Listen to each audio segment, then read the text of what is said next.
Okay, this is another one. Nothing is more dangerous than a human being with a tiny amount of information, okay? Nothing. All these rants kind of come from the same soul, really. You get people that know a little bit about something, they don't know a lot about it, but they know enough to say the thing and hit you with a buzzword. I'll give you an example of something. I say buzzword, it's more of a buzz phrase. I'm gonna hit you with a buzzword or phrase. You should squat to parallel. You shouldn't arch your back. You should eat whole foods. I hope you're getting enough protein. See, all these things make sense, right? They're buzzwords. You see them all over the internet. People who write these things, they're writing down. But the problem is, they don't really know why. Like, I'll give you a perfect example. This will be my favorite one, right? I'm gonna give you two.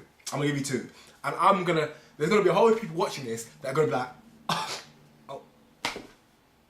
and there's gonna be a lot of people that just know. Okay, first of all, the first one. Why do you drink water? Everyone in the fitness industry knows you gotta drink water, you gotta stay hydrated, you gotta drink water, you gotta drink water. Why? Saying your body is, oh, the body is this percentage based on water, there's more water to you than anything else. Yeah, that's true. But why? Why do you need to drink water? What for? That's one. Second one, see? Because everyone knows all this stuff, but they never thought to look a little bit beyond. Some people will know, and I'd love you to write in the comments, you know, if you know, just write it down, you know. This is just a highlighting a thing that you would say to someone, and you'd be saying them, you'd casually say it, and then not think, one second, actually, do I know why I've been saying that? And I'll give you another one. Why do you breathe? And don't say, oh, because you need air. Don't say because of oxygen. Why? Why do you need that?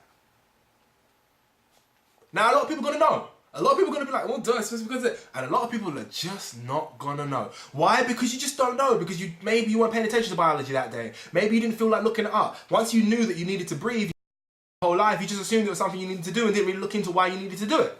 Which is fair enough. But these are the same people that will type up something like, oh, you need to do this. And like, you know, why do you need a complete amino profile in your proteins? Why? And what does insulin do? And stuff like these are the things that people really into this whole fitness thing, really look into and try and work out and try and figure out and understand, so that when they say something, it comes from a place of knowledge. Like, why would you turn your feet out on a squat? Why would you keep your feet pointed forwards? Why would you keep your knees out? Why is knee cave a bad thing? Why would you keep your hips and your chest going up at the same pace on a squat? Why would you fold in your elbows? Why would you keep your spine? You know, you keep going through all these things. A lot of people know to do these things, and they might know a single buzzword about them, but they probably just don't know all it. But they're so eager to start going, oh, do this, do that, do this, do that. But they don't actually have any knowledge behind it. And when you start talking to someone, it becomes really evident really quickly that they know the idea and they know it's a good thing, but they actually just don't know what they're talking about. And it's so annoying because sometimes you get into a conversation with someone and you realise, oh man, I can't talk to you, you don't even know. Not right, I don't know it. I don't even know why. It's just something that annoys me. People all over YouTube and YouTube comments talking about things with the tiniest amount of info that don't really know much of the biggest picture, but they don't talk in a way that they like. This is perfectly reasonable and fair. Isn't it good to keep your back flat when doing a squat? I thought that you should, you know, when people say stuff like that, I'm like, I love those kind of people. You know a little bit, you're highlighting the fact that you don't know exactly why, but that's what you think, so please correct me and inform me and do a video. Yeah, I love that kind of talk. That's the kind of interaction I love with people on YouTube. They give a reason why they understand something, they say a little thing, and then you're like, okay, and you get into a conversation, but then you get the other people, and it normally has a few markers. I'm gonna show you markers. Look out for these on YouTube, right, and in comments, and on Twitter, and everywhere. LOL. LOL is normally the hallmark of the ignorant. Writing LOL after you write something infers that they are so much smarter than you that it's literally laughable that they are in a conversation with you about something.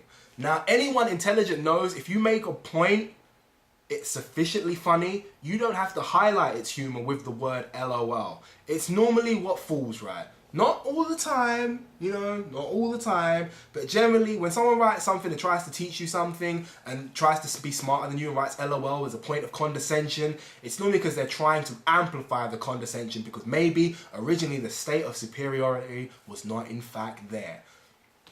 LOL, look out for it. Other markers are just generally being aggressive and insulting in any way. Oh, come on. Like, you can't be serious. Stuff like that. What? Duh. Things like that. Anything that they write like that normally means you're not willing to get into a debate. You haven't looked at both sides of the coin because you don't know the other side of the coin. This just infuriates me. Like, if you wanna tell me I'm wrong about something, I'm totally easy with it. Tell me that you think I'm wrong about something and tell me why you think I'm wrong about it, and I will give you back some. But as soon as you write like LOL or duh or something like that, I'm just gonna assume you know what you're talking about because you probably don't. All right, back to the main paper. Sending emails for simple Google searches. Man, seriously.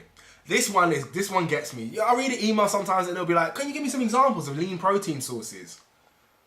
If you went to Google and wrote lean protein sources, that would be them. Why have you sent me an email on this? Is this worth, it's not, from my perspective, it's not worth my time to reply to you. It's kind of like, I've got to like stop, read the email, press reply, type in what Google would have told you, you wait, get the email, read it. It's not worth it from my point of view, and from your point of view, it would have been faster to just Google it. Like, seriously? Oh, do you know a good stretch for the pectoral muscle? Pectoral muscle stretch. There it is, picture, video, much easier than me telling you. This one is so infuriating. I don't mind you asking specific, tailored to you, advanced questions, stuff that I haven't done a video on. But with approaching 500 videos on my channel, and a YouTube of Expanse and Google, one of the greatest resources on earth, if not the greatest resource on earth of information, you don't need to ask me these simple things. Like, you know, do you know any vegan protein shakes? Just Google vegan protein shakes. I know I don't know any vegan protein shakes. I'd Google it if you ask me. So please, no more simple Google search questions in email. That's